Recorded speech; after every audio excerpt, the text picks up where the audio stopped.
عارف رومی رحمۃ اللہ تعالی علیہ فرمایا کرتے تھے کہ کسی مسلمان کو اگر آپ خدا نہ خواستہ کبھی کہہ دینا کہ یار تیرے اندر تو ایمانداروں جیسی کوئی بات ہی نہیں، تو بندہ ہو سکتا ہے تلوار نکال لے، لیکن اگر اسے کہا جائے نماز پڑھو تو کہتا دعا کرو میرے لیے، تو وہ دین کی طرف نہیں آتا، کہتا آہستہ آہستہ آ جاؤں گا۔ آپ اسے ذرا کہہ دینا تو وہ تو ہو سکتا ہے تلوار نکال لے۔ عارف رومی کہنے لگے یہ کیسا مسلمان ہے، نماز دعا کرو، سچ بولا کر دعا کرو، کسی کا خیال رکھا کر دعا کرو، تو اپنے دل میں اللہ کی مخلوق کے لیے نرمی پیدا کر دعا کرو۔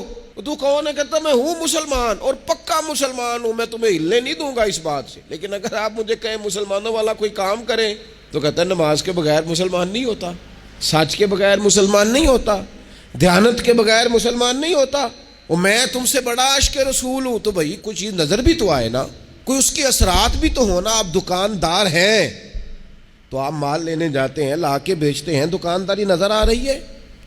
آپ تاجر ہیں، آپ کسی چیز کو خریدتے ہیں بیچتے ہیں، تجارت نظر آ رہی ہے۔ آپ کا علم سے شغف ہے، آپ پڑھتے ہیں پڑھاتے ہیں، سمجھ آ رہی ہے۔ تو اگر آپ مومن ہیں تو پھر مومن کی علامت تو اعمال صالحہ ہے، تو وہ اعمال بھی نظر آنے چاہیے۔ تو کبھی درود میں ہو، کبھی سلام میں ہو، کبھی نعت میں ہو، کبھی تو تلاوت میں ہو، کبھی تو رکوع میں ہو، کبھی تو قیام میں ہو۔